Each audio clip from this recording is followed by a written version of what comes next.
El proceso jurídico de la romanización de Hispania. Dolores del Mar Sánchez González. La romanización, consideraciones generales. Pactos y editio.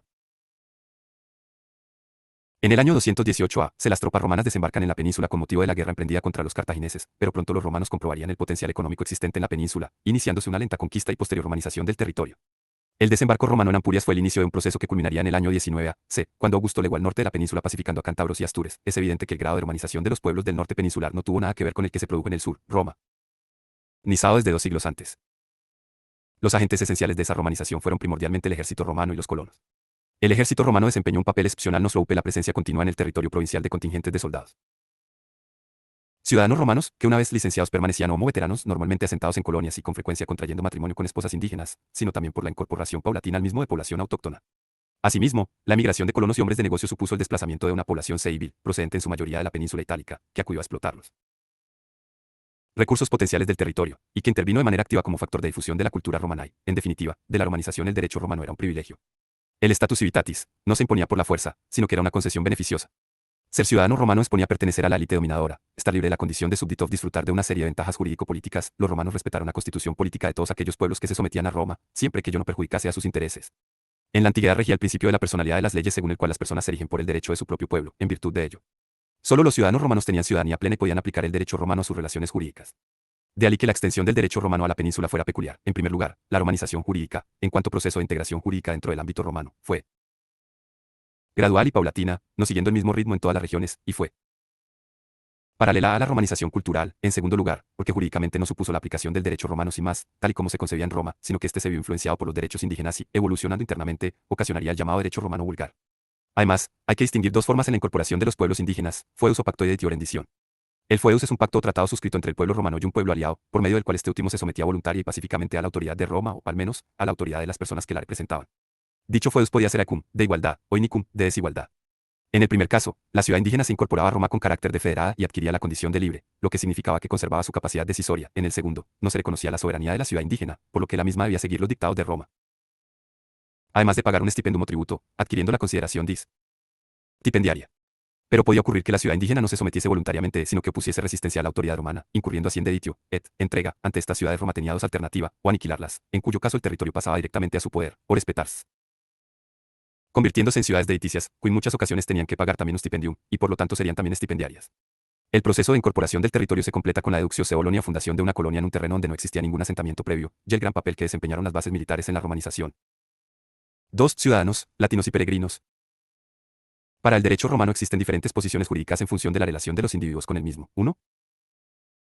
Ciudadans, sí, participaba plenamente del derecho romano, gozando de plenitud de derechos civiles y políticos, ius civilis. Entre los derechos públicos que comporta esta categoría se cuenta el derecho de voto en las asambleas populares, ius suffragi, el derecho de acceso a las magistraturas, ius honorum, el derecho a servir en la legión, el derecho a apelar a los comicios centuriados, órganos supremos de la soberanía popular, si un magistrado imponía una pena capital o corporal, provocatio de populum, y entre los derechos privados, el derecho de comprar y enajenar cosas que estén dentro del comercio, ius commerci, el derecho a contraer matrimonio, ius connubii, el poder realizar testamento, testamenti factio activa, y poder ser designado en testamento, testamenti factio pasiva, y la facultad de acudir a los tribunales de justicia, ius actionis. 2. Latinos, latini. Gozaban de una media participación o semiciudadanía, si bien hay distintas clases de latinos y el grado de participación en el derecho varía de unos a otros. Los latini veteres eran los habitantes de las ciudades del Lacio, territorio que rodeaba a Roma. Disfrutaban de los 4 derechos privados de los ciudadanos romanos, además del derecho de voto en los comicios por tribus y del derecho a servir como hallados en ejército romano. Los latini colonial eran los habitantes de las colonias latinas o de territorios a los que se concedía la latinidad. Participaban de todos los derechos privados de los ciudadanos excepto el jus connubium. Los latini uniani eran los libertolatinos. Los esclavos liberados podían ser ciudadanos romanos si eran liberados por una disposición legal o manumitidos por un procedimiento especial. Latinos, si no habían sido manumitidos en forma solemne o habíanos dado incursos en las prohibiciones de la ley eliacencia o editicios, si observaron mala conducta de esclavos, los latini uniani tenían entre sus derechos la testamenti factio pasiva, si bien debían aduirrir la ciudadanía para recibir lo dejado en testamento. 3. Peregrinas, peregrini, eran personas ajenas al mundo romano pero que vivían dentro de las fronteras del imperio y no participaban de ninguno de los derechos de los ciudadanos, rigiéndose por el derecho de sus ciudades. Si Roma lo permitía, se regían por su propio derecho, pero se les aplicaban algunas disposiciones del derecho humano, el ius gentium, o reglas extraídas del ius civile por ser comunes a todos los pueblos y basarse en principios de derecho natural, cuya finalidad era facilitar las relaciones entre pueblos. Una situación especial era la de los bárbaros, barbar, con este nombre se hacía referencia a los extranjeros. Sin ser un término peyorativo, con él se recogía a los sujetos ajenos al derecho romano. También era especial la categoría jurídica de los enemigos, hostes, bajo la que se englobaba todo aquel que luchaba contra Roma, de ahí que se les terminara o se les sometiera, pasando a ser considerados deiticios. La incorporación del territorio peninsular supuso que la mayoría de los hispani eran considerados peregrinos y solo se aplicaba el derecho romano a los ciudadanos romanos que se trasladaban a España, comerciantes, soldados y funcionarios que vivían en las colonias recientemente fundadas o en los campamentos militares, y aquellos a los que se concedía la ciudadanía y la latinidad en casos particulares como recompensa o honor, que son frecuentes y numerosas. En general, la guerra civil supuso una ampliación del derecho de ciudadanía en la península, ya que la constante necesidad de hombres para las tropas supuso la conveniencia de hacer excepciones a las condiciones legales de la milicia romana, el principio por el que solo los ciudadanos podían ser legionario s. Debió debilitarse para dar entrada a los hispani con un aceptable nivel de romanización y, para salvar las apariencias, les era concedida la ciudadanía a su entrada en la legión. 2. Las concesiones del derecho romano de Vespasiano a Caracalla.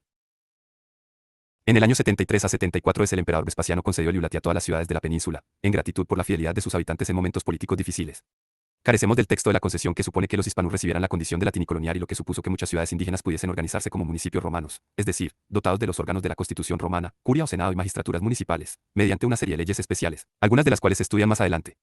La medida también comportaba que quienes hubieran ocupado una magistratura municipal, serdumbiro, edil o cuestor, en sus ciudades se convertían, junto a sus familiares próximos, en ciudadanos romanos lus latiminus o latium minus.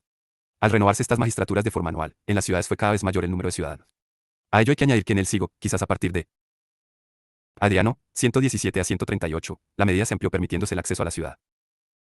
Nia, también a los que habían pertenecido a la curia o senado municipal, de curiones, en virtud de la latinidad mayor, lus latium maius o maius latium.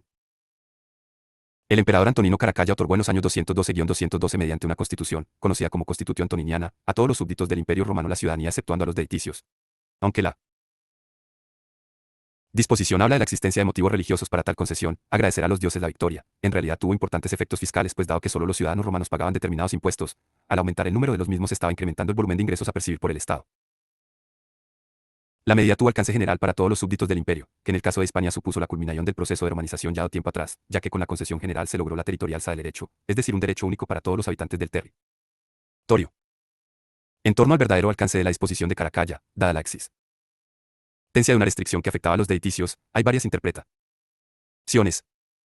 Algunos historiadores consideraban que se estaba los habitantes de las ciudades deiticias, es decir, aquellas, exceptuando a ciudades que se sometían a Roma después de luchar contra ella y que tenían un estatus especial. B. Otros consideraban que los exceptuados eran los deiticios elianos, deiticialiani, es decir, aquellos esclavos delincuentes que obtenían la libertad a través de la lex aelia sentia y que pasaban a ser latinos deiticios. C. Los que consideran que los exceptuados eran los bárbaros. D. Los que consideran que los únicos que en ese momento se encontraban sometidos y en lucha contra Roma eran los judíos. En cualquier caso, desde la concesión de Caracalla desaparecieron las diferencias jurídicas entre todos los hombres libres de la península. 4. El derecho romano en Hispania. El derecho romano presenta diferentes etapas, distinguiéndose entre el derecho arcaico, clásico, posclásico y justinianeo. En la península solo remos al desarrollo del derecho romano clásico, en muy pequeña medida, y, fundamentalmente, al del derecho romano posclásico.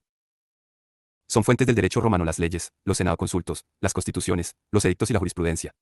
Por tanto, los tres elementos constitucionales romanos son, los comicios, el senado y los magistrados, a los que se añade el príncipe. Pasemos a estudiarlas. El derecho romano clásico, estaba formado por el ius civile y el ius honorarium. Junto a ello, la interpretación de los magistrados jurisdiccionales en la aplicación del derecho supuso la aparición de nuevas normas que con el tiempo conformaron el ius honorarium, llegando a adquirir un sentido contrapuesto al ius civile.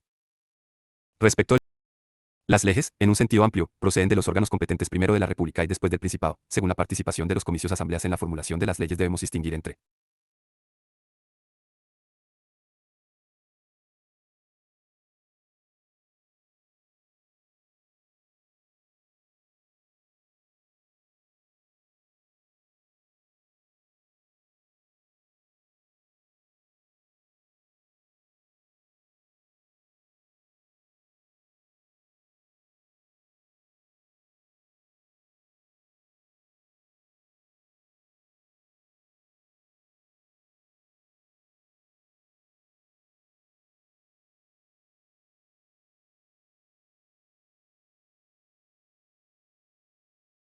entre 1. Lex rogata, aquella ley votada directamente por comicios a petición o luego de magistrado.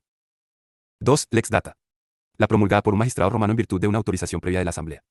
Las leyes comiciales tendieron a desaparecer al perder los ayuves su poder en beneficio del Senado desde que Adriano le atribuyera poder legislativo, adquirieron entonces importancia los Senado consultos, Senatus consultum o consejos del Senado, que se erigieron en la fuente principal del derecho en la etapa del imperio. El paso del tiempo hizo que el Senado perdiese facultades en favor del emperador, y puesto que una propuesta de Senado consulto del emperador, Horatio, era aprobada automáticamente por el Senado, hacia el siglo. Y de ese, los Senado consultos resultaban ser una mera aprobación de la Horatio. De ahí que se empezase a prescindir del formalismo de la consulta. A partir del siglo I el Senado se convertiría únicamente en el lugar donde el emperador publicaba sus decretos.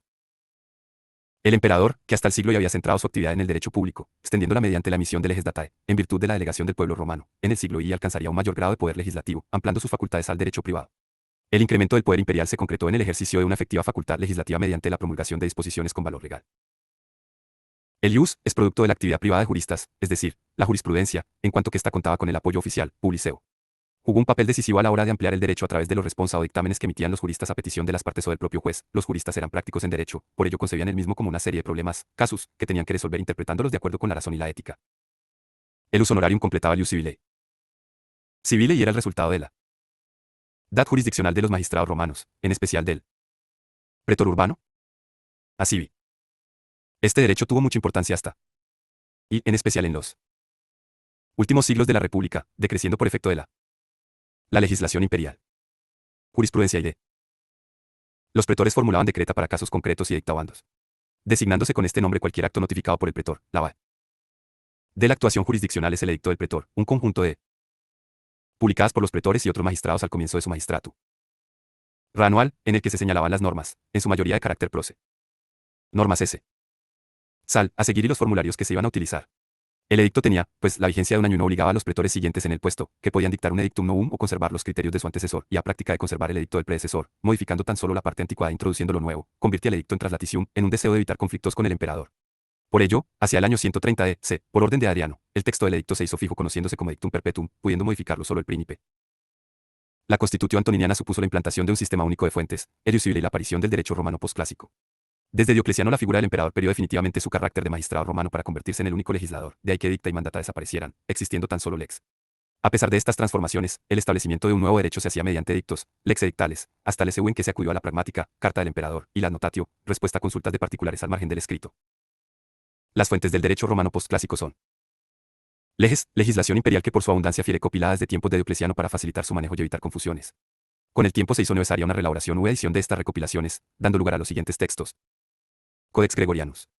Recoge las constituciones promulgadas desde Adriano hasta Diocleciano, finales del siglo, por orden cronológico y con finalidad eminentemente judicial. Es una compilación realizada por iniciativa privada a la que posteriormente se atribuyó vigencia oficial. No nos ha llegado completo, Codex Hermogenianus. Recoge las constituciones posterior. Reza el texto anterior hasta principios del S4, 325, dado que se realizaron adiciones al texto.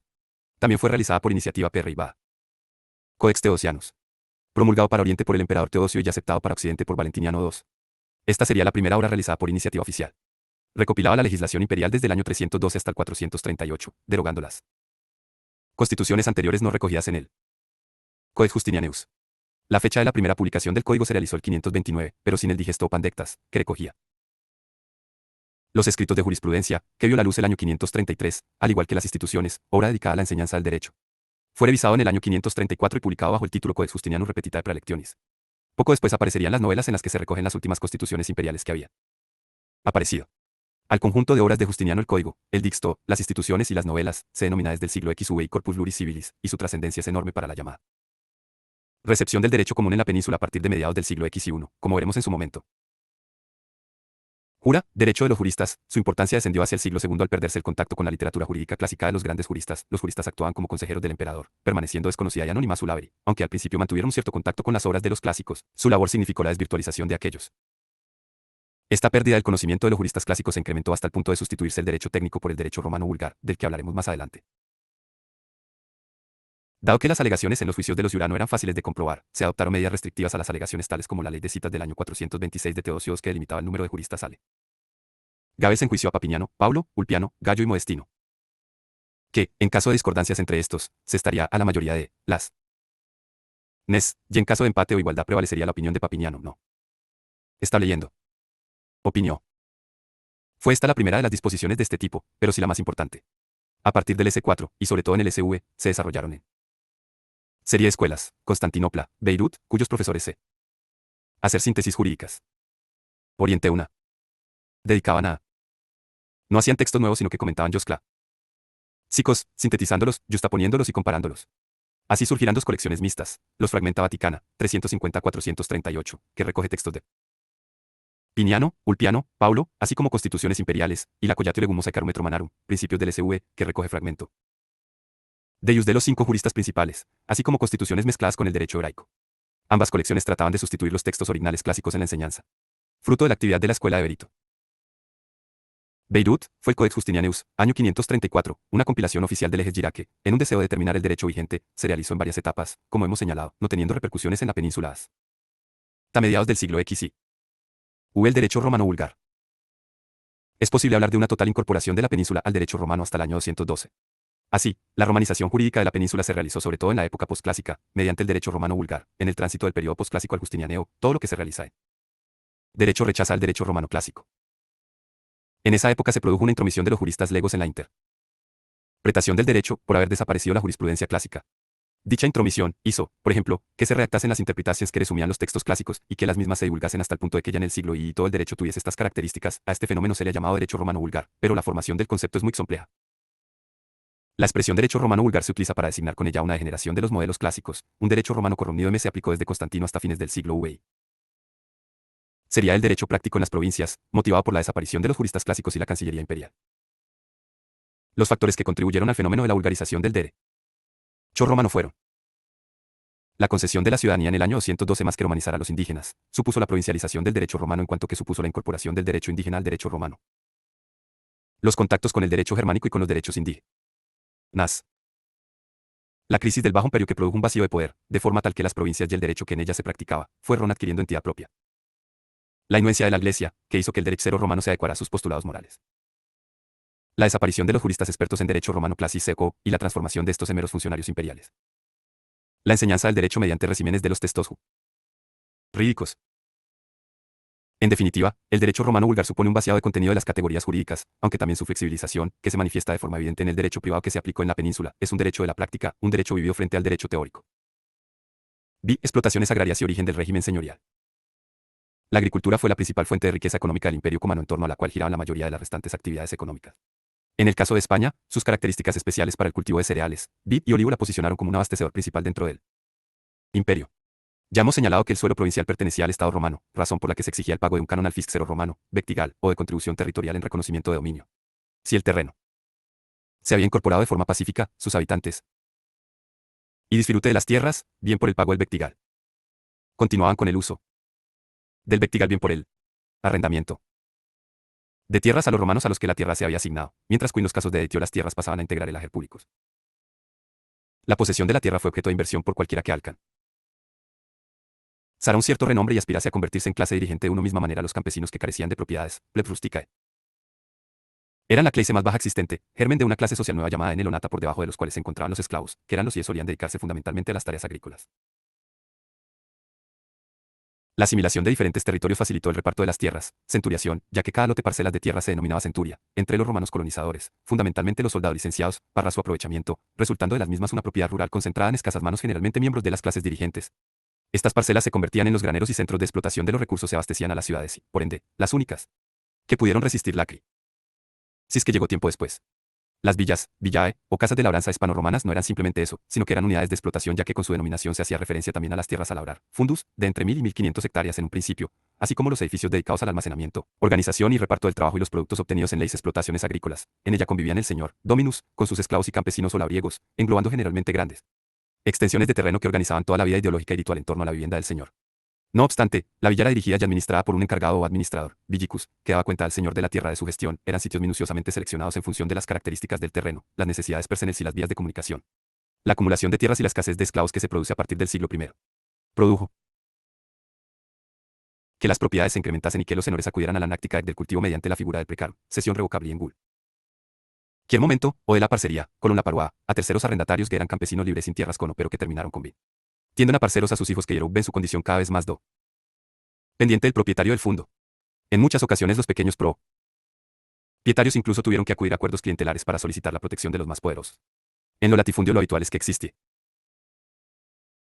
en dos partes, la terra dominicata que englobaba la villa y la parte del fundo más cercano a la casa y de cultivo directo del señor y sus esclavos, y la terra indominicata que era la inmensa mayoría del terreno que, al no ser objeto de una explotación directa, era el territorio que se arrendaba a cambio del pago de renta, censum.